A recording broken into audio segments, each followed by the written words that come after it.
Hadirin dan hadirat yang dirahmati oleh Allah Subhanahu wa taala. Pada kesempatan kali ini kita akan membahas hadis, ya. Suatu hadis yaitu wasiat dari Nabi sallallahu alaihi wasallam kepada Ibnu Abbas radhiyallahu anhuma yang berisi wasiat yang panjang.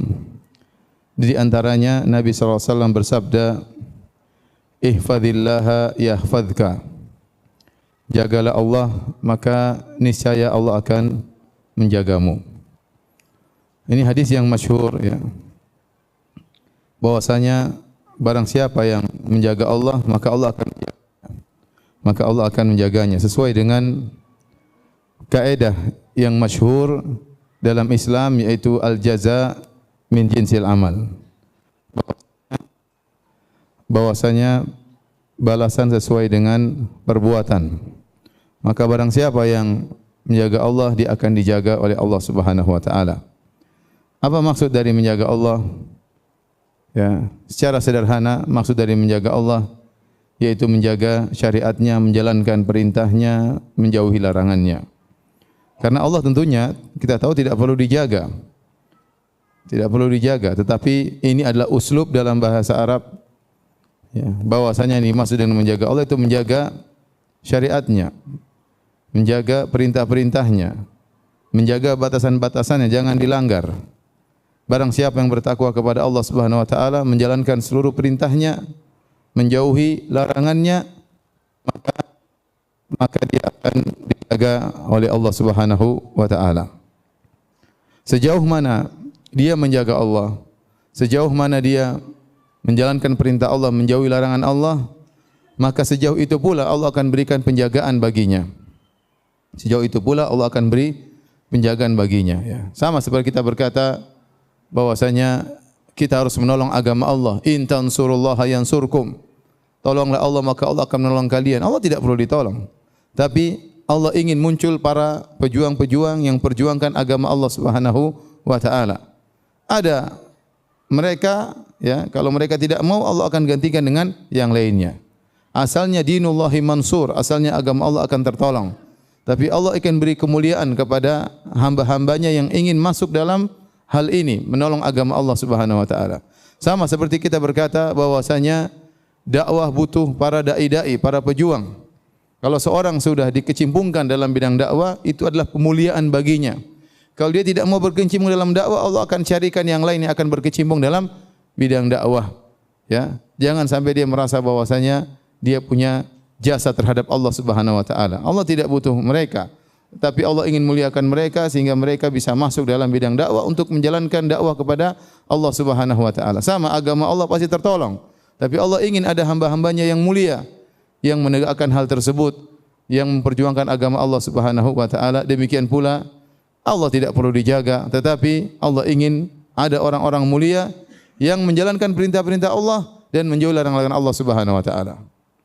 Karena, ya, kata Allah Subhanahu wa taala, ya, "Wa may yashkur fa innama yashkuru li nafsihi." Barang siapa yang bersyukur, maka dia bersyukur pada dirinya sendiri. Dalam hadis kata Allah Subhanahu wa taala, "Ya ibadi law anna awwalakum wa akhirakum wa insakum wa jinnakum kanu ala atqa qalbi rajulin wahidin minkum ma zada fil mulki syai'a." Wahai hamba-hambaku, kalau seluruh kalian dari awal sampai akhir, manusia maupun jin, semuanya memiliki hati yang sangat mulia seperti orang yang paling termulia. Taruhlah semua manusia hatinya seperti Nabi Muhammad sallallahu alaihi wasallam, tidak akan menambah kekuasaan Allah sedikit pun. Kalau kalian bersyukur untuk diri kalian sendiri. Wa man kafara fa innallaha ghaniyyun hamid. Barang siapa yang kafir, maka Allah Maha Kaya, Allah Maha Terpuji. Meskipun seluruh manusia kafir, Allah tetap terpuji. Allah berkata, "Ya ibadi, law ana awwalakum wa insa law kana awwalakum wa akhirakum wa insakum wa jinnakum kanu ala afjari qalbi rajulin wahidin minkum ma naqasa min mulki syai'a." Wahai hamba-hambaku, kalau kalian seluruhnya dari awal sampai akhir, jin dan manusia seluruhnya berada di atas hati orang yang paling fajir, yang paling kafir, maka tidak akan mengurangi kekuasaanku sama sekali. Artinya apa? Kalau seluruh manusia hatinya seperti Firaun, kalau seluruh manusia hatinya seperti iblis, tidak akan mengurangi kekuasaan Allah Subhanahu wa taala. Maka seorang beribadah kepada Allah untuk dirinya sendiri, dan seorang kafir kepada Allah Subhanahu wa taala tidak akan mengurangi kekuasaan Allah. Kata Allah Subhanahu wa taala, "Wa may yashkur fa inna ma yashkuru li nafsihi." Barang siapa yang bersyukur, beribadah, maka dia bersyukur kepada dirinya sendiri. Wa man kafara, barang siapa yang kafir, fa innallaha ghaniyyun karim. Allah barang siapa yang kafir, Allah tetap maha kaya, Allah tetap maha mulia.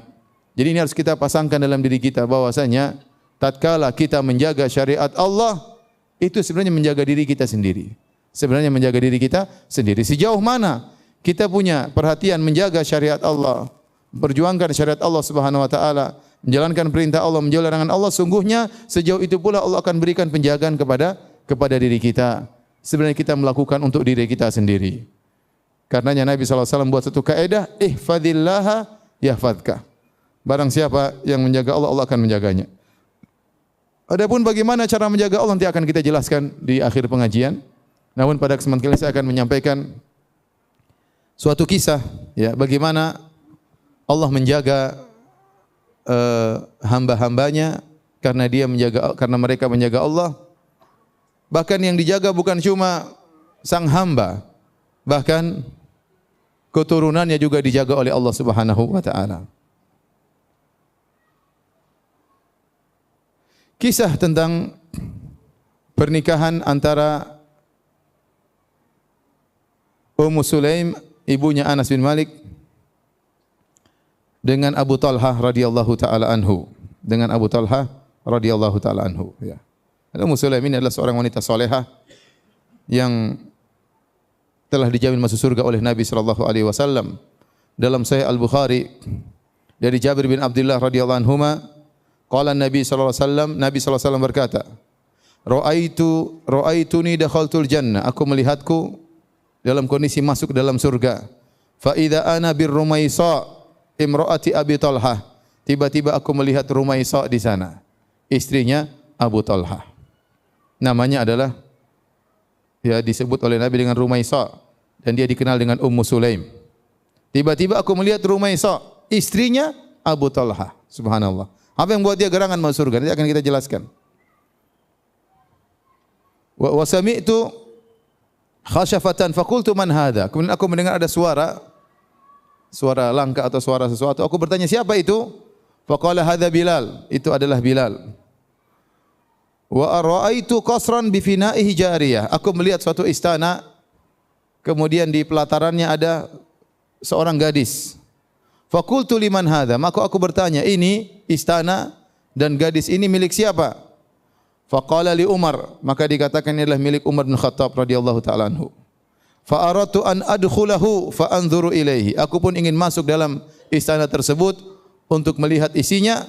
Fa dzakartu ghairataka, maka aku pun ingat engkau pencemburu wahai Umar, sehingga aku tidak jadi masuk. Faqala Umar, bi abi wa ummi ya Rasulullah, a'alaika aghar? Ya Rasulullah, apakah aku cemburu kepada engkau ya Rasulullah? Kata Umar, ya harusnya kau masuk saja, enggak apa-apa. Tetapi Nabi cerita bahwasanya tatkala dia masuk surga dan dia lihat dirinya dalam surga, dia bertemu dengan siapa? Ar-Rumaisa, yaitu Ummu Sulaim, istrinya Abu Talhah. Siapakah istri salehah ini kemudian menikah dengan seorang lelaki yang sangat saleh, Abu Talhah? Anas bin Malik radhiyallahu taala anhu bercerita, Anas bin Malik, qala Malik Abu Anas limraati Ummu Sulaim. Ayahnya Anas, dan dia seorang musyrik, namanya Malik, karena namanya Anas bin Malik. Dia berkata kepada istrinya Ummu Sulaim, yaitu ibunya Anas bin Malik, inna hadzal rajul yuharrimul khamra. Ini Muhammad ini mengharam-haramkan khamar, melarang-melarang khamar. Maka dia tidak setuju dengan dakwahnya Nabi Muhammad sallallahu alaihi wasallam. Fantalaqa hatta Asyam, hatta Asyam. Maka Malik, bapaknya Anas, pun pergi menuju ke negeri Syam. Fahalaka hunak, kemudian dia meninggal di sana, di negeri Syam. Akhirnya ibunya Anas, Ummu Sulaim, janda, suaminya sudah meninggal. Faja'a Abu Talhah, maka datanglah Abu Talhah Al-Ansari radhiyallahu taala anhu. Fa khataba Ummu Sulaim, kemudian dia pun melamar Ummu Sulaim, itu Rumaisa tadi yang Nabi lihat dia di surga. Fa kallamaha, maka dia pun ngomong, melamar Ummu Sulaim. Apa kata Ummu Sulaim? Ya Abu Talhah, ma mithluka yurad. Kata Ummu Sulaim kepada Abu Talhah, wahai Abu Talhah, Orang seperti Anda tidak mungkin ditolak lamarannya. Walakinnaka mru'un kafir, tetapi engkau kafir. Wa ana imra'atun muslimah, Abu Talha waktu itu masih kafir, masih musyrik. Wa ana imra'atun muslimah, dan saya seorang wanita muslimah. La yasluhu li an atazawwajak. Tidak boleh bagiku untuk menikah dengan engkau. Maka Abu Talha bertanya, "Madza dahruk?" Yaitu apa keinginanmu agar aku bisa menikahimu? Maka Ummu Sulaim berkata, "Wa ma dahri?" Ya. Apa keinginanku? Kata Abu Talha, "Asraf awal bayda?" Apakah kau ingin emas dan perak? Kata Ummu Sulaim, kata Rumaisa, "Fa inni la uridu safra wala bayda." Aku tidak ingin menikah denganmu, aku tidak berharap emas dan perak. Inni uridu minka al-Islam. Aku ingin kau masuk Islam. Fa in taslam fadzaka mahri wala as'aluka ghairahu.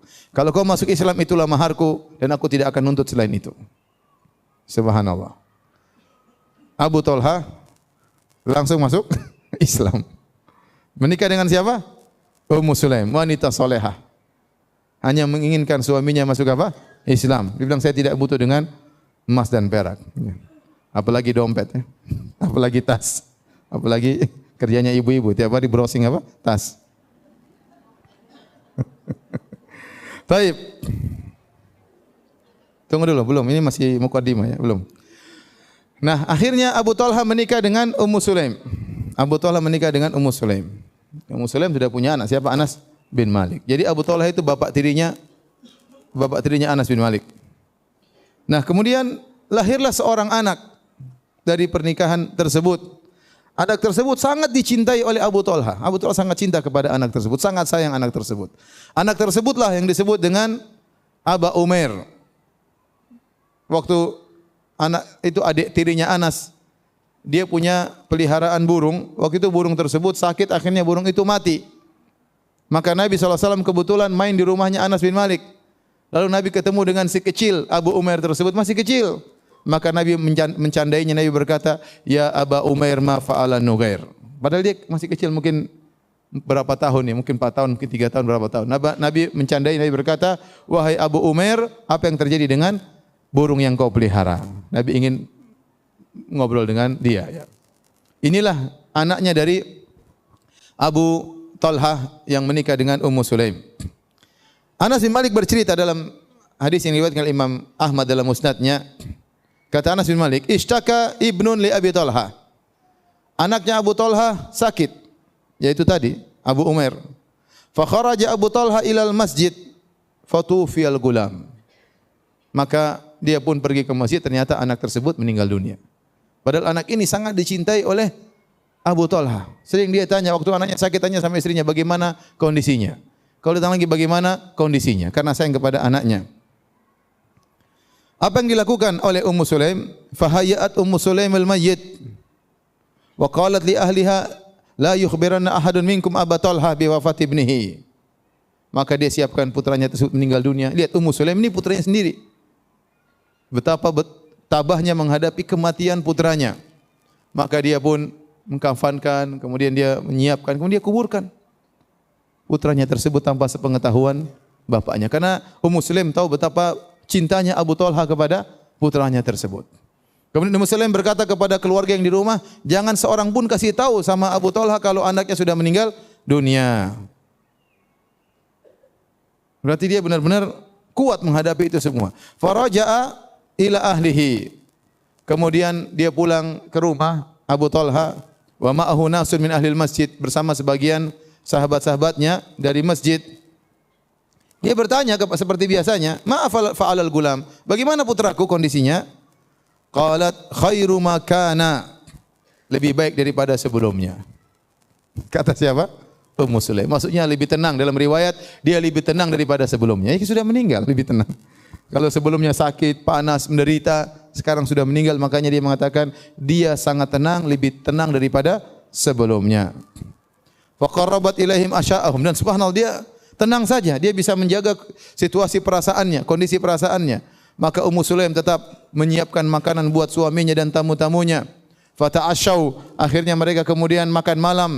Wa kharajal qaum, akhirnya teman-temannya Abu Talha keluar setelah makan malam. wa qamatil mar'atu ila ma taqumu ilaihil mar'ah falamma kana akhirul lail. Kemudian Ummu Sulaim pun berhias, menyiapkan dirinya sebagaimana seorang istri. Kemudian dia mendekati suaminya. Malam itu akhirnya Abu Talha menggauli siapa? Ummu Sulaim. Menggauli Ummu Sulaim. Tatkala di penghujung malam, suaminya sudah tenang, sudah menggauli dia. Kemudian dia pun berkata kepada suaminya, "Ya Abu Talha, alam tara ila ali fulanin ista'aru ariyatan fatamatta'u biha falamma tulibat ka'annahum karihu dhalik qala ma ansafu."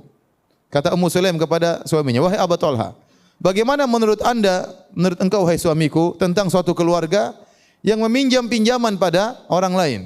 Kemudian mereka pun memanfaatkan pinjaman tersebut. Suatu hari pemilik barang tersebut minta dikembalikan pinjamannya. Lantas keluarga tersebut jengkel waktu diminta kembali barang oleh pemiliknya. Bagaimana menurut kamu?" Kata suaminya, "Ma ansafu." Kalau gitu mereka tidak benar caranya begitu. Sudah dikasih pinjaman, sudah ditolong, sudah bersenang-senang dengan menggunakan pinjaman tersebut, waktu diminta dikembalikan harusnya mereka ridha. Kenapa mereka tidak senang? Qalat. Ini mukaddimah dari Ummu Sulaim. Maka Ummu Sulaim berkata, "Fa inna ibnaka kana ariyatan minallahi tabaraka wa ta'ala." Sungguhnya putramu adalah titipan dari Allah Subhanahu wa ta'ala. Wa inna Allaha qabadahu. Sungguhnya Allah telah mencabut nyawanya, mengambil kembali titipannya. Fartaja'a fastarja'a wa hamidallah. Abu Talha begitu sedih, apa yang dia ucapkan? Inna lillahi wa inna ilaihi raji'un. Alhamdulillahi ala kulli hal. Tengah malam ini, setelah berhubungan, baru dia sampaikan. Maksudnya apa? Dia ingin suaminya tenang, senang dulu, baru disampaikan kabar ini. Subhanallah. Jadi ini dua suami istri yang luar biasa. Ya, istrinya juga tidak kalah luar biasa. Bayangkan putranya meninggal dan dia bisa tabah dan tidak kelihatan itu semua. Dan dia bisa mengajak suaminya untuk bergaul. Dan suami tatkala diberitahu pun dalam kondisi tenang dengan berkata, "Inna lillahi wa inna ilaihi raji'un. Alhamdulillah ala kulli hal." Kita adalah milik Allah dan semuanya akan kembali kepada Allah dan segala puji bagi Allah dalam segala kondisi. Falam asbaha goda ala Rasulillah sallallahu alaihi wasallam. Tatkala pagi hari dia pun kabarkan kepada Nabi sallallahu alaihi wasallam apa yang terjadi. Maka Nabi berkata, "A'arastumul lailah? Apakah tadi malam kalian berhubungan?" Nabi tanya, "Apakah semalam kalian berhubungan?" Kata Abu Talha, "Iya ya Rasulullah." Maka Rasulullah SAW berdoa, "Barakallahu lakuma fi lailatikuma." Semoga Allah berkahi malam tadi kalian berhubungan. Dan benar, akhirnya Ummu Sulaim hamil gara-gara hubungan tersebut. Fahamilat bi Abdullah, lahir dia hamil seorang anak, dan Ummu Sulaim ya dalam kondisi hamil beberapa kali ikut serta safar bersama Nabi. Nabi tahu bahwasanya Ummu Sulaim dalam kondisi hamil ya. Ya kalau kamu melahirkan kabarkan kepadaku ya. Kemudian akhirnya Ummu Sulaim melahirkan di malam hari. Fawaladat hulailan. Dia pun melahirkan putranya di malam hari. Wa karihat an tuhannikahu hatta yuhannikahu Rasulullah sallallahu alaihi wasallam. Maka dia tidak ingin mentahnik. Kebiasaan orang Arab kalau anak baru lahir, maka dia pun mengunyah korma terus dimasukkan ke dalam mulut sang bayi. Tetapi Ummu Sulaim ingin mencari keberkahan dari Rasulullah sallallahu alaihi wasallam. Maka dia tidak mau memasukkan korma dalam mulut anaknya. Anaknya nangis disabar-sabarin. Dia bilang, "Wa karihtu an tuhannikahu hatta yuhannikahu Rasulullah." Aku tidak ingin kasih makan dia tahnik korma sampai Nabi yang pertama kali mentahliknya. Akhirnya tatkala besok pagi, fahamalathu ghudwatan wa ma'iya tamaratul ajwah. Aku pun segera bawa putraku tersebut, ya, ini putra yang ya, buah dari kesabaran suami istri yang didoakan oleh Nabi sallallahu alaihi wasallam. Maka aku pun bawa kepada Nabi sallallahu alaihi wasallam, yaitu dengan beberapa butir korma ajwa. Waktu itu Nabi sallallahu alaihi wasallam sedang sibuk, sedang memberi tanda kepada onta-ontanya, ya. Faqultu ya Rasulullah.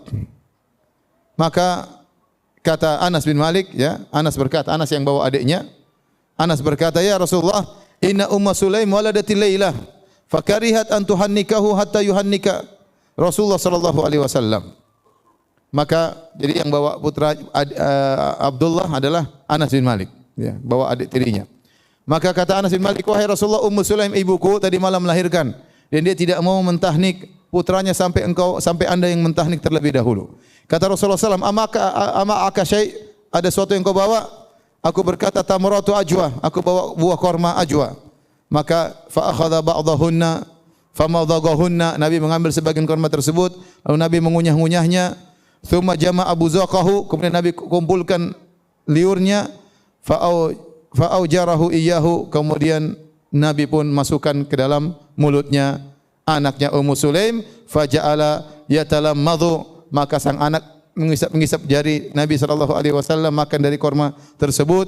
Nabi berkata, hibbul ansar tamar, sungguhnya kaum Ansor suka dengan apa? Korma. Ini anak sejak kecil sudah suka apa? Korma. Qultu ya Rasulullah sammi, kata Anas bin Malik, ya Rasulullah berilah nama anak ini. Kata Nabi sallallahu alaihi wasallam, huwa Abdullah. Dia adalah siapa? Abdullah. Abdullah ini akhirnya menjadi anak yang soleh. Kemudian dia meninggal dalam jihad fisabilillah. Dan dia punya anak 10, anak laki-laki, semuanya ahli baca Quran. Semuanya ahli baca Quran. 5 di antaranya adalah ahlul hadis, orang-orang terkenal menyampaikan hadis-hadis Nabi sallallahu alaihi wasallam. Di antaranya Ishaq, Ismail, Yaqub, Abdullah dan Amr. Ini 5 bersaudara, semuanya ahli hadis. Dan yang paling top di antara 5 anak-anaknya ahli hadis adalah Ishaq. Ishaq bin Abdullah bin Abi Talha.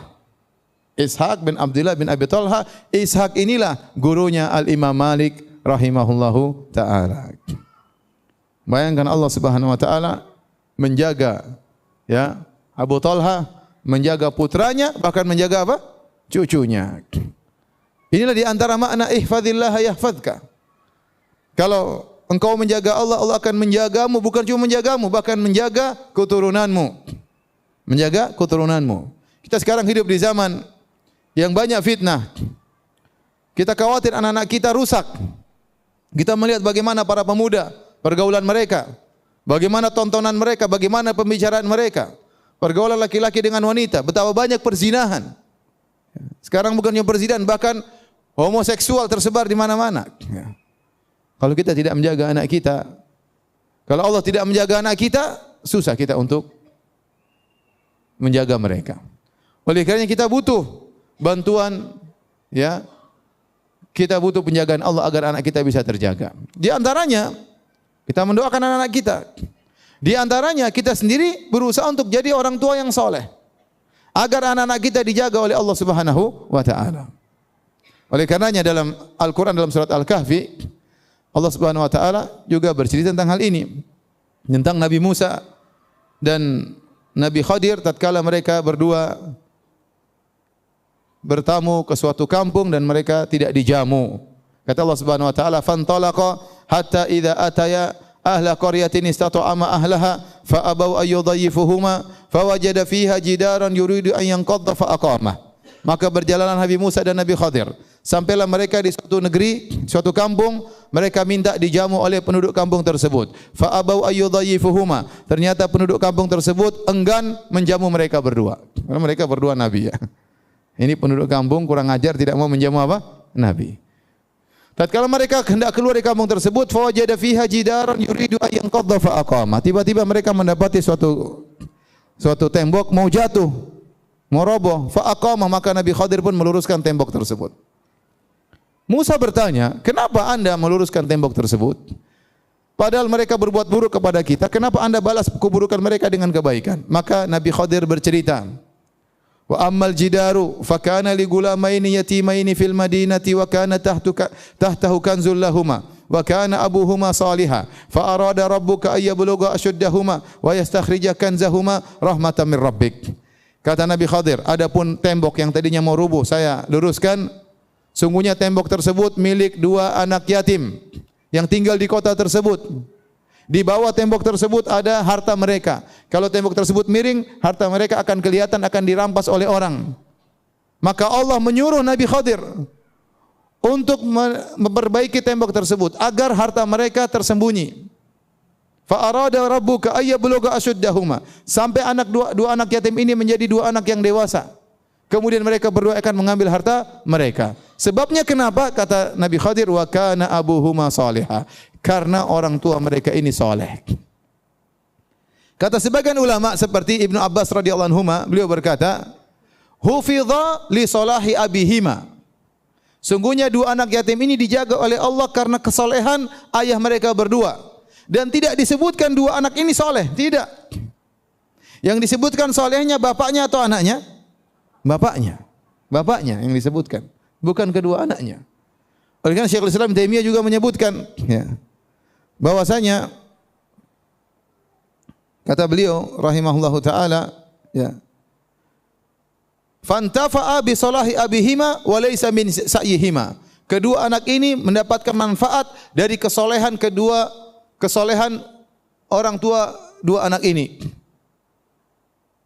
bukan karena usaha mereka berdua. Bahkan dalam sebagian riwayat kata sebagian salaf, ya, bahwasanya ayah yang dimaksud dalam Al-Quran ini adalah kakek mereka yang ketujuh, ya. Kakek mereka yang ketujuh. Kana bainahuma wa bainal ab as-salih sab'atu aba. Jadi ini anak bin sampai bin yang ketujuh, dijaga 7 turunan oleh siapa?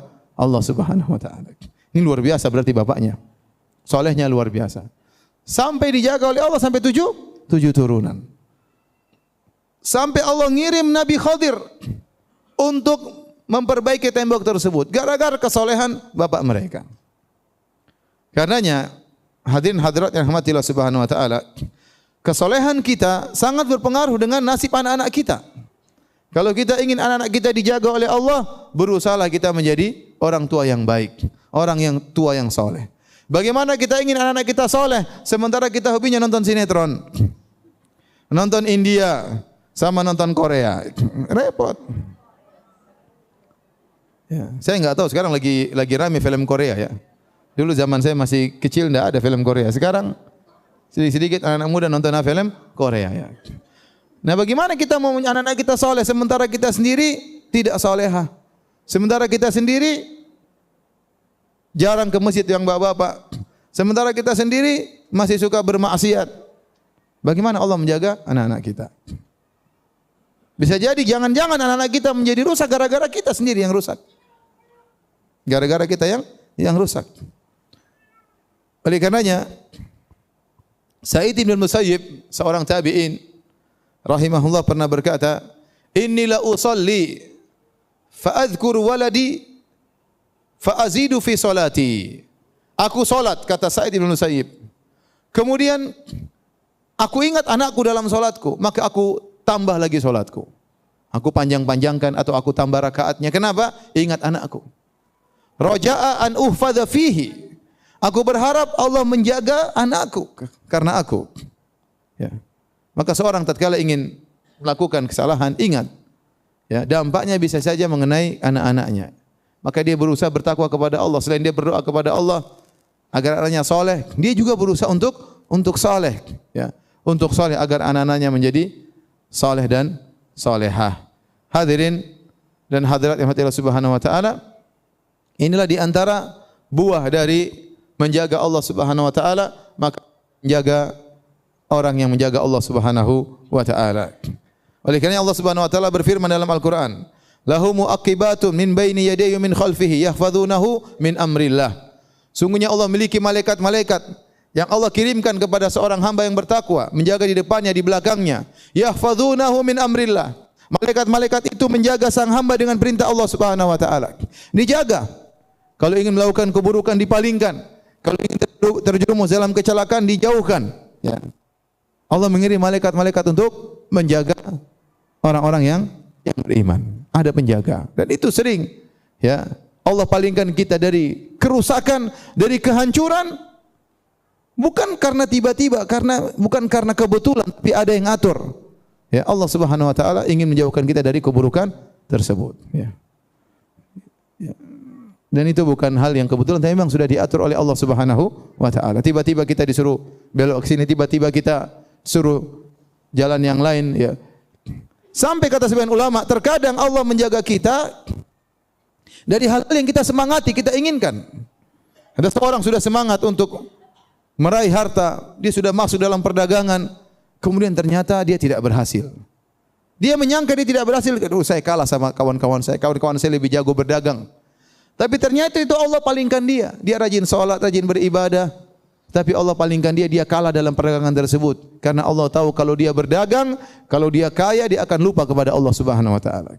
Kalau dia punya uang banyak, dia akan lalai dari beribadah kepada Allah Subhanahu wa taala. Dia menyangka bahwasanya dia tidak berhasil karena kehebatan teman-temannya. Tidak, sebenarnya dia hebat. Tetapi Allah palingkan dia supaya dia tidak terjerumus dalam hal yang dia benci. Wa asa an tuhibbu syai'an wa huwa syarrul lakum. Bisa jadi engkau mencintai sesuatu dan buruk bagimu. Bisa jadi seorang begitu semangat untuk meraih jabatan dengan perjuangan luar biasa, sudah berusaha sendiri, tapi Allah tidak menjadikan dia berhasil. Allah buat dia kalah. Kenapa? Bisa jadi kalau dia menang, dia lupa dengan namanya pengajian, dia lupa dengan takwa kepada Allah, ya. Lupa untuk baca Quran, tersibukkan dengan hal yang tidak bermanfaat, maka Allah buat dia gagal. Bukan karena dia tidak hebat, dia hebat. Tapi Allah tahu dia belum pantas untuk masuk di ajang tersebut. Dia belum pantas. Belum saatnya dia masuk dalam kancah tersebut. Maka Allah buat dia gagal. Ini contoh adalah penjagaan Allah Subhanahu wa taala kepada seorang hamba. Allah mudahkan urusannya kalau dia menjaga Allah Subhanahu wa taala, takwa kepada Allah Subhanahu wa taala. Wa may yattaqillaha yaj'al lahu makhraja wa yarzuqhu min haitsu la yahtasib. Barang siapa bertakwa kepada Allah Subhanahu wa taala, Allah berikan solusi kepadanya dan Allah akan memberikan rezeki dari arah yang dia tidak sangka-sangka. Nah, kalau seorang ternyata banyak masalah, dizalimi orang, orang diganggu orang, masalahnya tidak pernah selesai-selesai, tidak ada solusinya, maka hendaknya dia introspeksi diri. Jangan-jangan dia bermasalah. Jangan-jangan dia bermasalah sama Allah Subhanahu wa taala. Jangan-jangan dia menzalimi orang lain, jangan-jangan dia tukang maksiat. Jangan-jangan dia tidak beres di rumahnya. Jangan-jangan dia enggak beres sama pembantunya misalnya, sama pegawainya, sama istrinya, sama suaminya. Cek. Kenapa bisa demikian? Orang mukmin pasti dikasih ujian, namun pasti ada solusinya.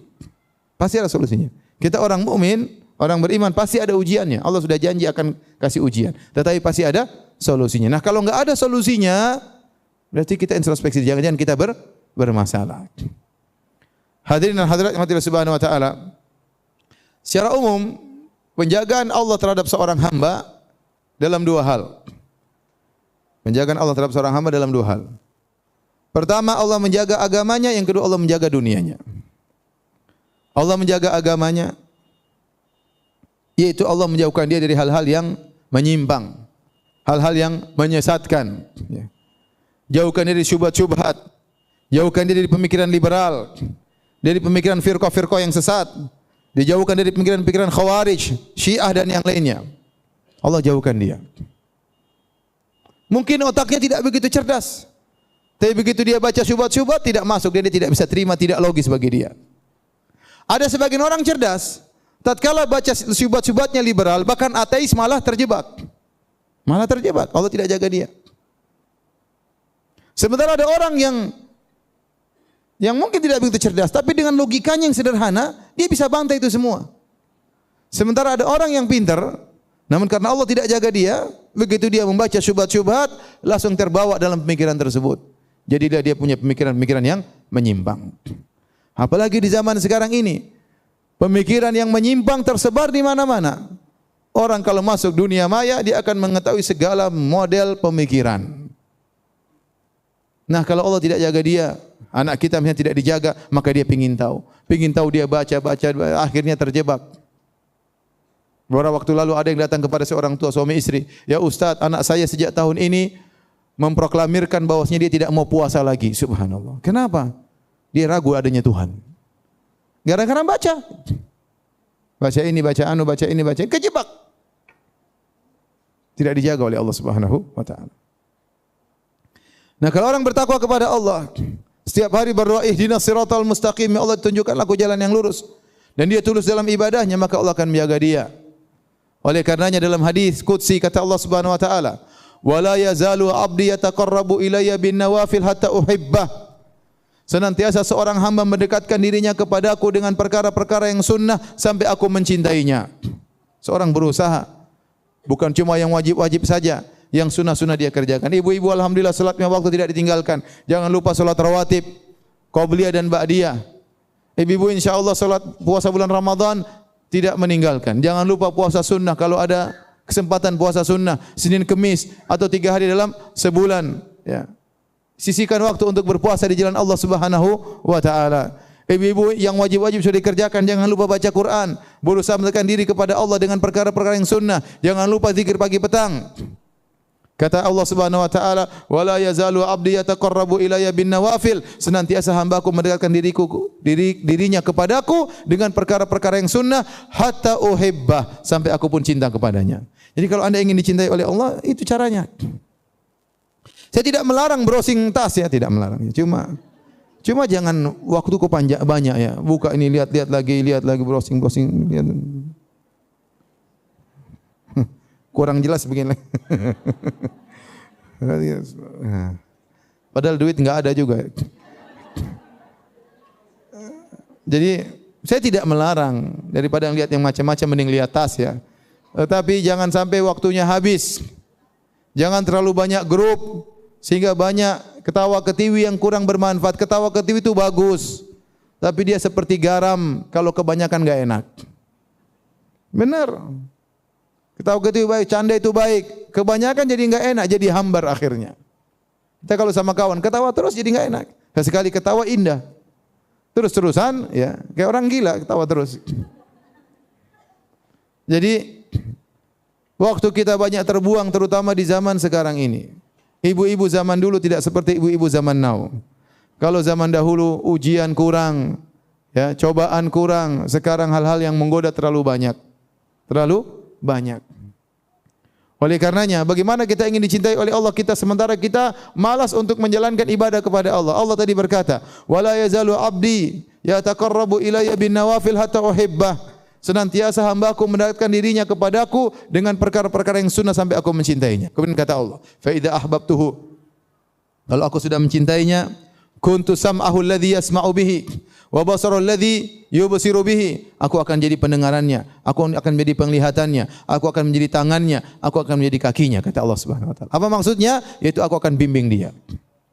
Aku akan bimbing pendengarannya, tidak dibiarkan mendengarkan hal yang haram. Tahu-tahu dia enggak suka dengar gibah, enggak tahu-tahu kenapa, tahu-tahu dia enggak suka. Dulunya dia suka nonton acara gibah. Dulunya dia selalu ada acara gibah paling depan di televisi. Sekarang tiba-tiba dia enggak suka dengan itu semua. Kenapa? Allah rubah hatinya. Allah rubah hatinya.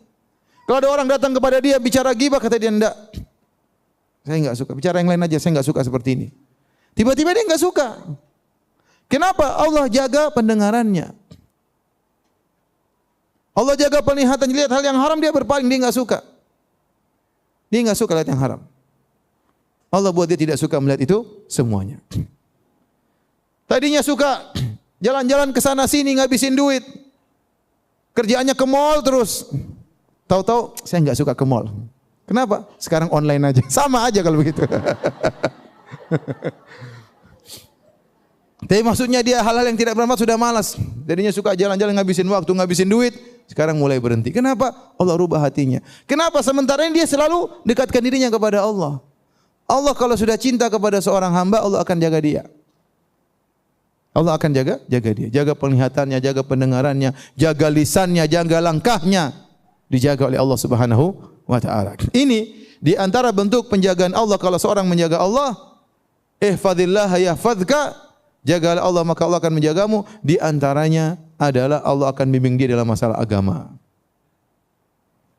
Jadilah dia kalau umrah semangat, kalau solat jadi semangat, kalau solat jadi khusyuk, ikut pengajian semangat, baca Quran semangat. Ya, kenapa? Allah jaga dia. Dan ini yang sangat penjagaan yang sangat kita perlukan. Kita lihat betapa banyak orang sekarang di zaman ini. Dahulunya kita lihat mereka alim, sekarang di penghujungnya malah hancur. Malah membela pemikiran liberal. Allah tidak jaga dia. Kalau Anda ingin meninggal dalam kondisi husnul khatimah dengan pemikiran yang benar, tidak menyimpang, tidak tersesat, maka berusaha jaga Allah Subhanahu wa taala. Sehingga tatkala meninggal dalam kondisi di atas akidah yang benar. Benar ini saya berkata, ibu rahmati Allah Subhanahu. Saya lihat beberapa orang yang dahulunya baik, yang dahulunya membela sunnah Nabi SAW, di akhir berubah.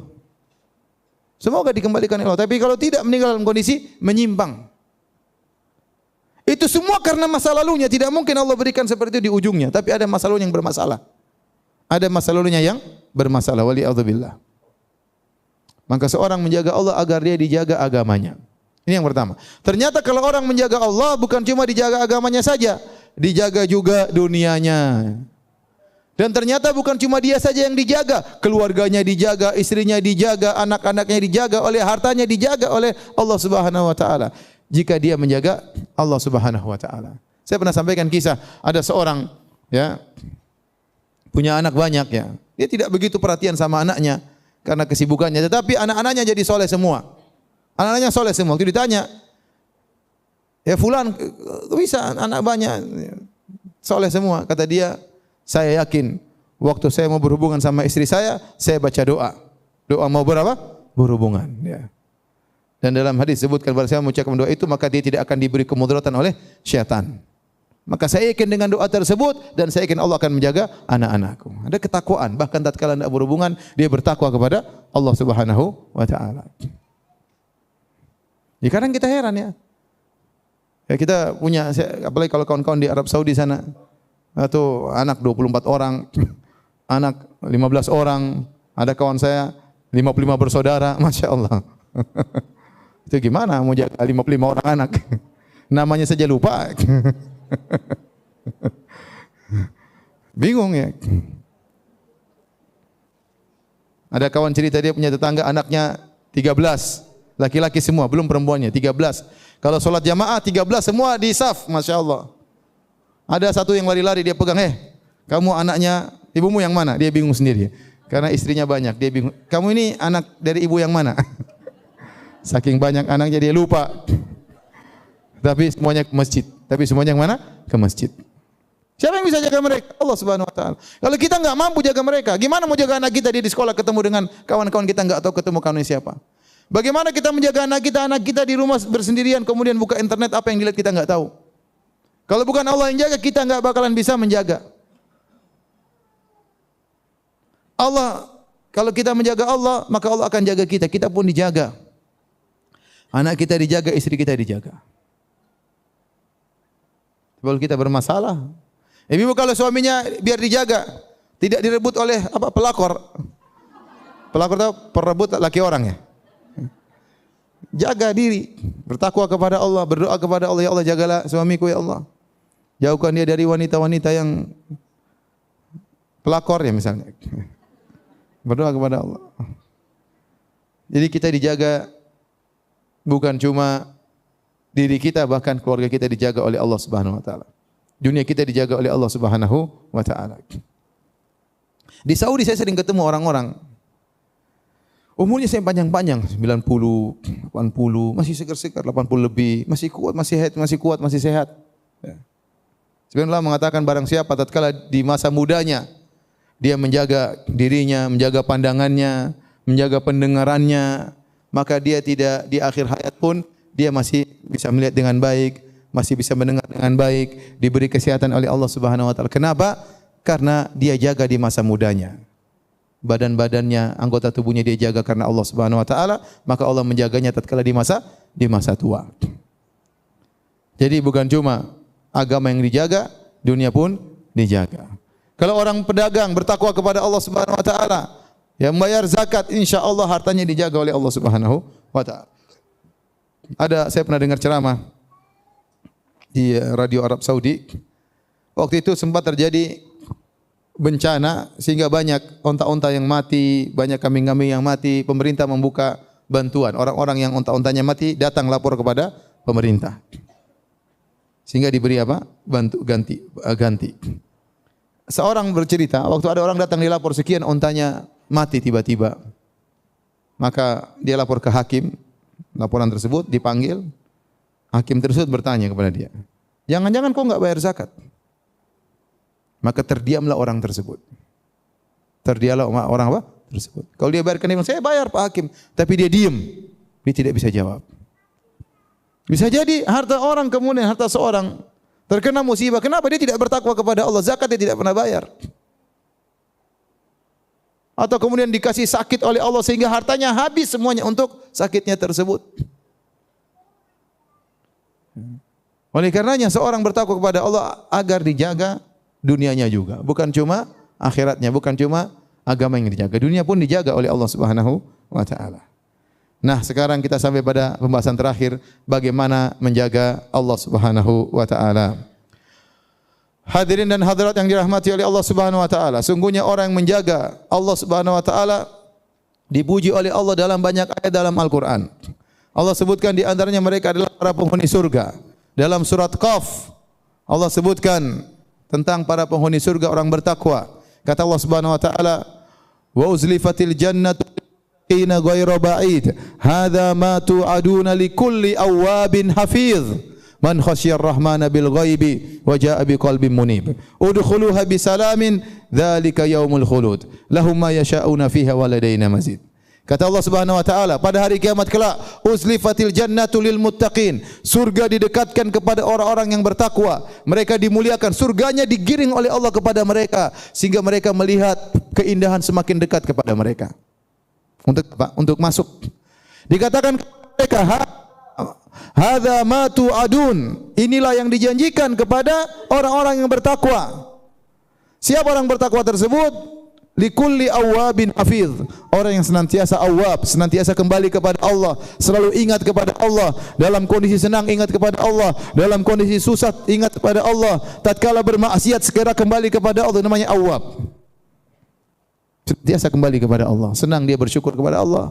Lagi maksiat dia beristighfar kepada Allah, lagi sedih dia mengatakan inna ilaihi raji'un, ingat selalu kepada Allah.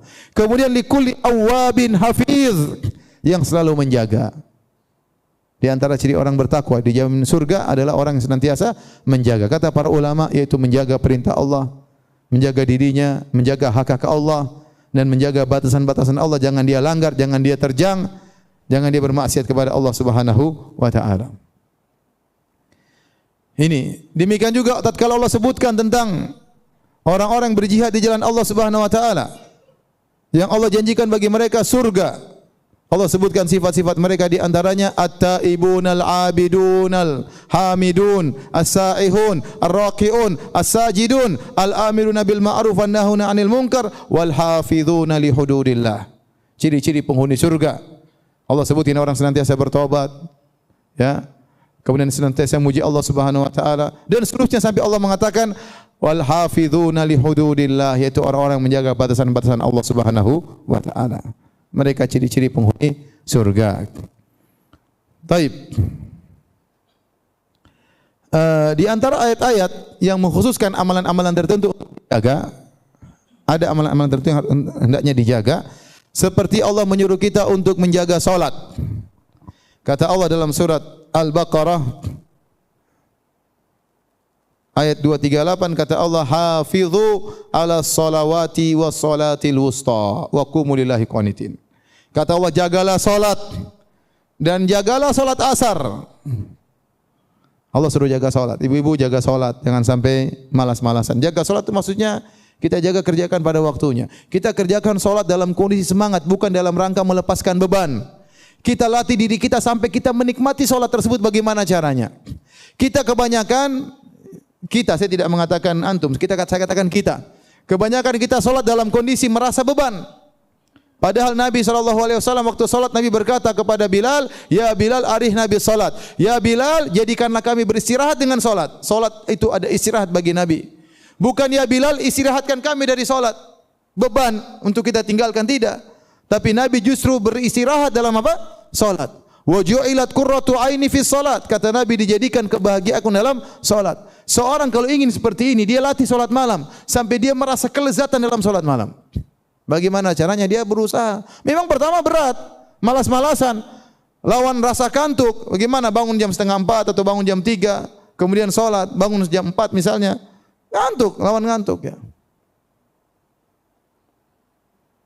Tapi lama-lama dia akan merasakan apa? Kelezatan. Jadi benar dia merasakan salat itu qurratu ain, kebahagiaan.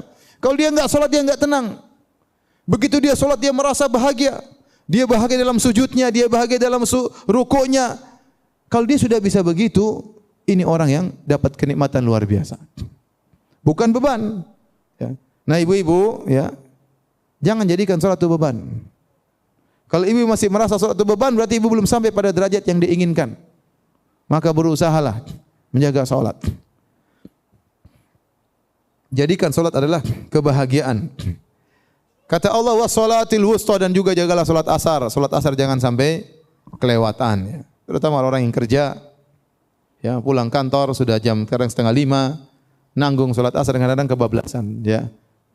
Ngantuk, tidur, akhirnya lupa salat asar. Salat asar dikerjakan di waktu yang terlambat misalnya. Kemudian di antara hal yang diperintahkan dalam Al-Quran untuk dijaga, kata Allah, wahfadhu aimanakum, jagalah sumpah-sumpah kalian. Kita jangan sering bersumpah, tapi kalau kita sudah bersumpah, catat sumpah tersebut. Jangan sampai kita langgar sumpah tersebut. Allah menyuruh jaga sumpah tersebut, wahfadhu aimanakum. Kalau kita bilang demi Allah, laksanakan sumpah tersebut. Sebagai bentuk kita pengagungan terhadap Allah. Barang siapa menjaga sumpahnya karena Allah, Allah akan menjaga dia. Demikian juga di antara hal yang dianjurkan untuk dijaga dalam hadis, kata Nabi sallallahu alaihi wasallam, la yuhafidhu 'alal wudu' illa mu'min. Tidak ada yang menjaga wudu kecuali seorang apa? Mukmin. Seorang berusaha untuk jaga wudunya. Setiap dia batal dia berwudu. Bahkan sebelum tidur dia berwudu kalau memungkinkan. Dan ini adalah tanda seorang mukmin. Kemudian juga ya, Nabi sallallahu alaihi wasallam bersabda, al-istihya'u minallahi haqqal haya. Hendaknya seorang malu kepada Allah dengan rasa malu yang sebenar-benarnya. Bagaimana cara rasa malu yang sebenar-benarnya? Kata Nabi sallallahu alaihi wasallam, antahfadzar ra'sa wa ma wa'a. Engkau menjaga kepalamu dengan apa yang ada di bawahnya. Itu jaga pendengaran, jaga penglihatan. Kalau kita ingin dijaga Allah, jangan jelalatan. Jangan lihat hal-hal yang tidak dibenarkan. Ya. Jangan mendengarkan hal-hal yang diharamkan. Wa tahfadzal batna wa ma hawa, dan jagalah juga perut dan apa di dalamnya. Itu jangan sampai makan yang haram. Jangan sampai makan yang haram. Kenapa? Karena semua penglihatan, pendengaran akan dimintai pertanggungjawaban oleh Allah Subhanahu wa taala. Kata Allah Subhanahu wa taala, inna sam'a wal basara wal fuada kullu ulaika kana anhu mas'ula. Sungguhnya pendengaran, penglihatan, hati, semua itu akan diminta pertanggungjawaban oleh Allah Subhanahu wa taala. Kemudian di antaranya yang paling penting juga Nabi mengkhususkan, jaga lisan. Kata Nabi, man hafidha ma baina lahyaihi wa ma baina rijlaihi dakhalal jannah. Barang siapa yang menjaga lisannya dan menjaga kemaluannya, dia masuk surga. Kenapa? Kebanyakan orang terjerumus dalam neraka jahanam gara-gara lisannya. Oleh karena seorang hati-hati. Ibu-ibu tatkala bergaul, tatkala berkomentar di grup WhatsApp atau di medsos, hati-hati. Tatkala berteman dengan kawan, ngobrol hati-hati. Jangan sampai masuk dalam ghibah, jangan sampai masuk dalam namimah. Jauhi sering katanya dan katanya. Sungguhnya di antara yang dibenci oleh Allah Subhanahu wa taala qila wa qala, katanya dan katanya. Sekarang zaman ini zaman banyak katanya-katanya. Hati-hati. Jaga lisan. Kalau tidak penting enggak usah dibicarakan. Kalau tidak baik hendaknya didiamkan, enggak usah berbicara. Sebagaimana berbicara kebaikan adalah ibadah, diam dari keburukan juga adalah ibadah. Sungguh ada ibadah yang agung, tidak susah, cuma diam dapat pahala. Tetapi susahnya orang diam itu susah. Maunya ngomong. Ustaz aja maunya ngomong. Maunya komentar, semuanya mau dikomentari. Ya, tidak semua ente komentari. Ingat, sebagaimana berbicara kebaikan adalah ibadah, diam dari keburukan juga adalah ibadah. Diam dari hal yang meragukan, mendiam. Orang ini ibu lagi ngumpul, kemudian ngobrol-ngobrol, ketawa ke TV. Kita lihat itu enggak benar, diam. Jangan komentar. Jangan komentar. Di grup lagi bertengkar, menurut anti komentar enggak ada manfaatnya, enggak usah komentar, diam, tahan diri. Itu ibadah. ibadah. Lau kana al-kalamu min al-fiddah lakana sukutu min adh-dhahab. Kalau berbicara adalah perak, maka diam adalah emas. Apalagi ibu-ibu ya. Karena yang suka ngomong itu biasanya apa? Ibu-ibu. Suka komentar apa? Ibu-ibu. Yang sering ember mulutnya itu apa? Ibu-ibu. Ini saya bicara kenyataan ya. Ibu jangan tersinggung. Tersinggung enggak apa-apa juga. Jadi intinya ya, hati-hati ibu-ibu ya. Jaga lisan, terutama di zaman sekarang ini. Jaga tulisan, jaga komentar. Kemudian juga jaga kemaluan ya. Ikhwan maupun akhwat jaga kemaluan. Jangan selingkuh, jangan punya hubungan dengan lelaki lain bagi ibu dan jangan bagi laki-laki hubungan perempuan lain yang tidak halal baginya. Ini sekarang zaman fitnah, betapa mudah kita berkomunikasi dengan lawan jenis yang tidak halal bagi kita. Ya, ketawa-ketiwi dengan orang lain, tertawa-tertawa dengan suami orang, tertawa-tertawa dengan istri orang lain, tidak diperbolehkan. Sebagian lelaki kalau sudah telepon sama perempuan lain setengah jam juga betah telepon. Kalau bicara sama istrinya enggak betah. Cepat mah, ada apa sih mah, cepat dong mah, cepat bapak papi lagi sibuk. Begitu ngobrol sama istri orang setengah jam betah. Ada apa gerangan? Pasti ada kelezatan di situ. Ada syahwat yang tersalurkan. Makanya betah lama ngobrol. Kalau chattingan sama perempuan lain semangat. Kalau chattingan sama istri orang kurang semangat. Sebagian ibu juga demikian, ibu yang kurang ajar ya. Kalau sudah kontak sama suami orang seperti itu, sama suami sendiri tidak bersemangat, kurang menghormati, kurang menghargai. Sama suami orang benar-benar menghargai. Ini berarti tidak menjaga kemaluannya dan hal-hal yang bisa menjerumuskan kepada itu semua. Baik, jadi intinya, ibu yang dirahmati Allah Subhanahu wa taala. Yang dimaksud menjaga Allah adalah menjaga perintah-perintahnya. Wa hafidha huquqahu, menjaga hak-hak Allah. Di antaranya hak Allah adalah kita mentauhidkan Allah, jangan berbuat syirik sama sekali. Kemudian wa hafidha hududahu, menjaga batasan-batasannya, jangan kita langgar. Jangan kita melakukan hal yang diharamkan oleh Allah Subhanahu wa taala.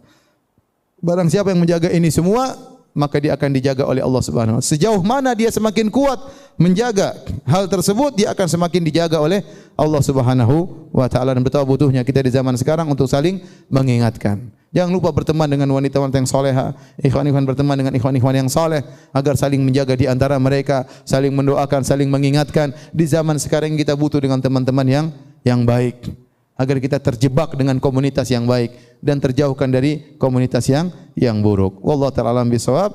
Kalau ada yang bertanya saya persilahkan.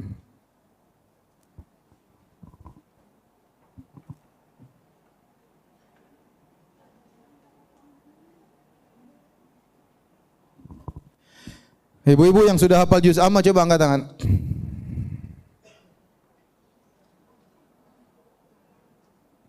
Ada yang hafal juz amma? Enggak ada. Masa enggak hafal juz amma? Mungkin ada tapi takut riya ya. Juz amma enggak riya kok, cuma juz amma juga kok riya.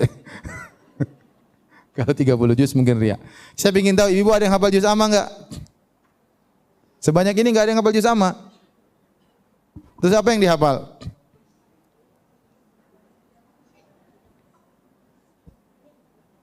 Saya nasihatkan kepada ibu-ibu isi waktu. Di antara isi waktu yang benar buat kita bermanfaat adalah menghafal Al-Quran. Bikin kelompok grup-grup hafal Quran. Tidak ada kata terlambat. Ya. Umur 50, umur 60 masih bisa hafal juz amma. Ya. Kalau hafal Qul huwallahu ahad, Qul huwallahu ahad, insyaallah semuanya sudah hafal. Ya, 3 qul, tambah lagi Qul ya ayyuhal kafirun, 4 qul ya. Ya. Tetapi amma yatasaalun dan lainnya juga dihafalin. Kalau sudah punya hafalan surat-surat tersebut, nanti banyak faedahnya, semangat salat malam. Kalau lagi nyetir bisa sambil murojaah. Banyak manfaatnya, akan merubah kehidupan seorang. Tapi kalau tidak ada yang dihafal memang kurang semangat salat malam, ya. Maka saya sangat berharap ibu-ibu kalau ada waktu bikin grup untuk setoran hafalan. Tidak apa-apa satu hari satu ayat. Apa susahnya sih? Insya Allah enggak susah. Memang pertama kali berat. Namun kalau sudah satu surat kita hafal, insya Allah mudah. Otak ini perlu diasah. Kalau sudah terasah, mudah nanti insyaallah, ya. Ibu insyaallah hafal juz amma ya sebelum meninggal ya. Bilang iya aja kurang semangat. Ibu-ibu nanti hafal juz amma sebelum meninggal ya. Insyaallah, insyaallah. Tapi ada yang bertanya, saya persilakan.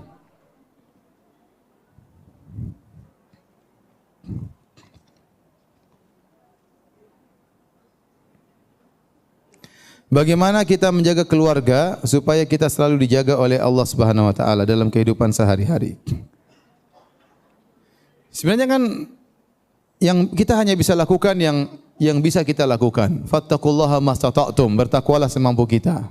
Maka memang harus ada waktu kita ingatkan anak-anak, kita bangunkan waktu mereka untuk salat subuh, kita tanyain sudah murojaah belum, ya. Tetapi anak-anak butuh melihat qudwah, contoh yang nyata. Kalau kita sendiri enggak pernah baca Quran, kita suruh anak baca Quran, anak-anak heran, ini ibu enak aja nyuruh-nyuruh anak-anak, sementara ibu sendiri enggak pernah baca Quran. Ibu tiap hari main HP terus kita disuruh hafal Quran. Ya, anak-anak pasti bisa menilai, ya. Tapi ada orang membuat ilustrasi, ada seorang ibu heran sama ibu yang lain. Ibu yang lain anaknya selalu baca Quran, sementara anaknya selalu main HP. Maka dia tanya, kok bisa anak ibu selalu baca Quran? Kata ibu tersebut, tergantung ibunya, apa yang dilihat oleh anaknya. Artinya kamu sering main HP, makanya anakmu juga main apa? Main HP kerjanya. Jadi kita berusaha ada sisihkan waktu untuk pertama perbaiki diri kita sendiri. Kita butuh perbaikan. Kita ini hidup tidak lama di dunia ini, ibu-ibu. Jadi harus ada jadwal yang kita rutinkan, meskipun sedikit tapi kita rutin. Kata Nabi SAW, wa ahabul a'mali ilallah adwamuha wa inqal. Amalan yang paling dicintai oleh Allah adalah yang paling berkesinambungan meskipun cuma sedikit. Jadi maksud saya kita bikin kegiatan zikir pagi petang jangan tinggal. Ada sekarang ada di HP juga ada, di Halo Ustaz juga ada, di banyak program-program ada program bacaan zikir pagi petang. Kita baca pagi jangan lupa, petang jangan lupa. Ya. Kemudian jangan lupa ada program baca Quran. Setiap hari harus ada yang dibaca, enggak boleh enggak ada yang dibaca. Meskipun 2 lembar, meskipun 3 lembar harus ada yang dibaca. Kita kasih tanda, tiap naik tambah lagi sampai kita khatam. Sampai kita khatam. Saya punya kawan ya, ini saya cerita. Saya punya kawan, bukan saya, kawan saya. Dia punya mobil Avanza kalau enggak salah. Terus ada kawan saya yang baik bilang sama dia, Ustadz kayaknya perlu mobil baru lebih besar karena mungkin banyak anak dan apa gitu, ya. Banyak anak ya, bukan banyak istri, jangan salah paham ya. Banyak anak. Kemudian ini ada kebetulan mobil ada Fortuner buat Ustadz aja. Mau dikasih sama kawan saya itu. Kawan yang kaya. Maka kata kawan saya Ustadz tersebut, kata dia, jangan Pak, ini mobil Avanza, saya sudah khatam Al-Quran 100 lebih di sini. 100 lebih saya sudah khatam Quran di mobil ini sambil saya naik mobil. Saya ingin dia jadi saksi bagi saya pada hari kiamat. Dia ingin jadi saksi pada hari kiamat. Bayangkan. Waktunya berkah, ya. Sampai 100 kali khatam di mana? Di mobil. Ibu di rumah sudah berapa kali khatam Quran di rumah? Berapa khatam episode sinetron di rumah? Semuanya akan dicatat dan akan minta pertanggungjawaban. Ini pengaruh masa depan kita di akhirat. Maka seorang sisihkan waktu untuk baca Quran, sisihkan waktu untuk negur anak-anak, sisihkan waktu untuk ngajak suami pengajian, bangunkan suami salat subuh, ya, cium keningnya, Mas. Saya senang kalau punya suami salat subuh di masjid, ya. Begitu dia pulang kita servis dia, kita bangga suami kita salat di masjid, seperti itu.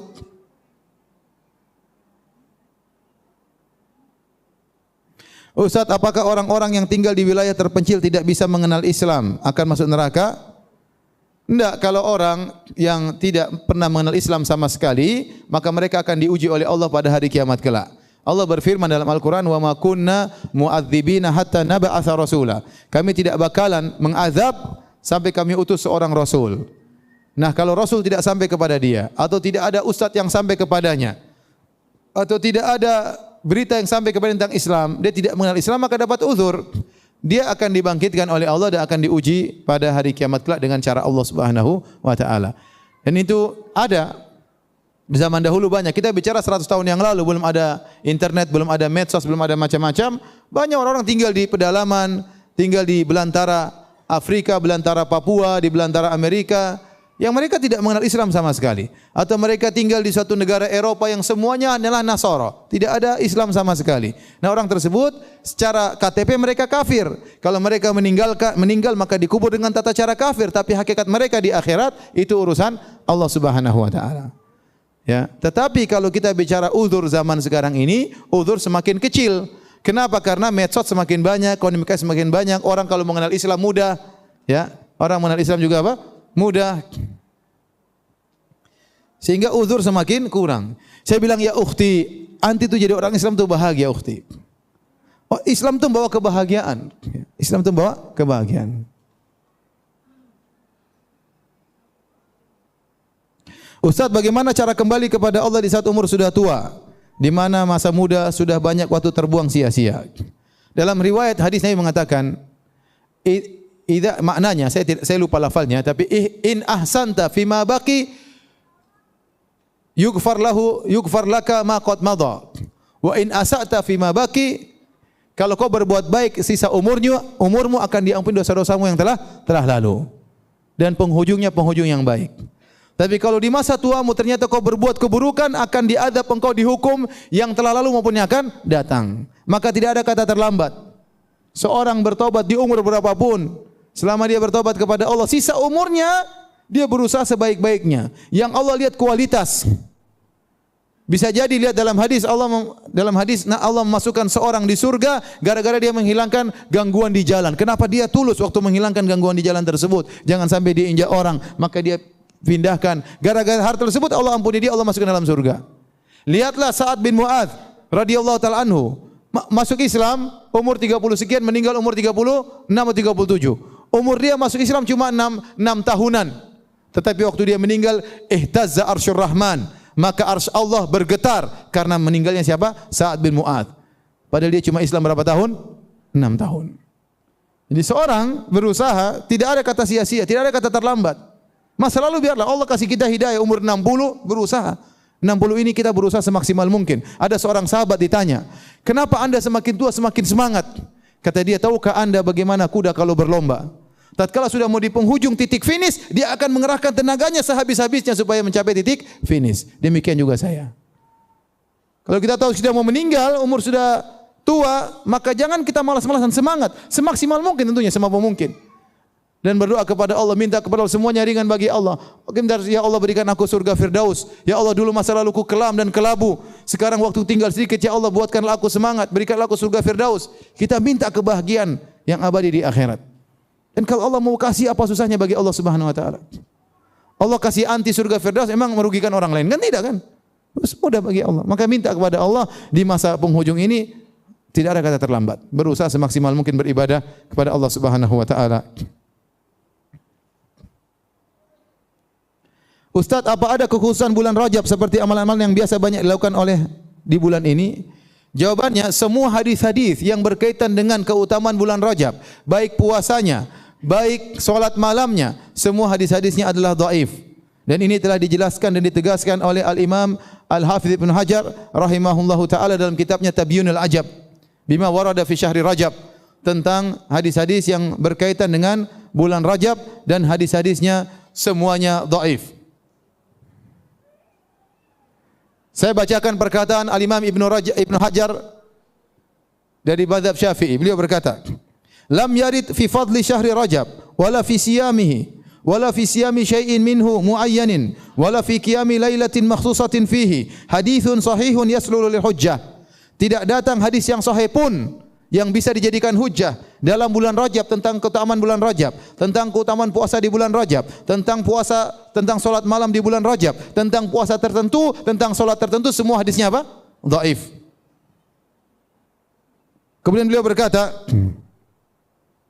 wa qad sabaqani ilal jazm bidzalik al-Imam Abu Ismail Al-Harawi Al-Hafidz. Dan setelah mendahuluiku, bukan aku yang mengatakan ini pertama.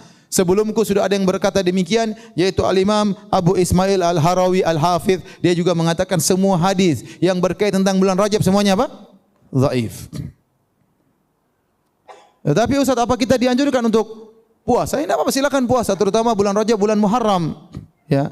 Kata Nabi SAW, afdalus siyami ba'da Ramadan syahrullahil Muharram.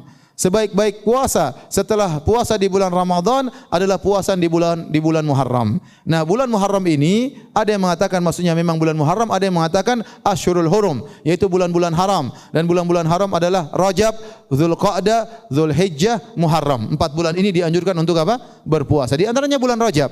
Tetapi tidak ada barang siapa yang puasa di 5 hari pertama, 10 hari pertama, 2 hari pertama, pahalanya sing-sing, semuanya dhaif. Semuanya apa? Dhaif. Barang siapa yang salat di malam Jumat pertama disebut salat raghaib, ini juga hadisnya dhaif.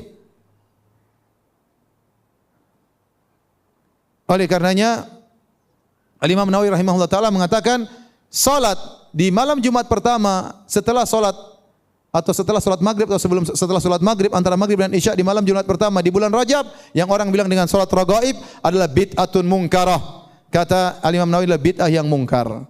Kenapa? Hadisnya enggak ada. Kita tidak boleh bikin syariat salat-salat sendiri. Tidak boleh. Ada orang pernah tanya sama saya, "Ustaz, apa hukum salat birrul walidain?" Saya bilang, "Apa salat birrul walidain?" Enggak ada. Yang ada salat duha ada, salat malam ada, salat taubat ada, tapi salat birrul walidain enggak ada. Kalau berbakti kepada orang tua jangan bikin namanya salat birrul walidain. Nanti lama-lama ada yang bikin salat poligami.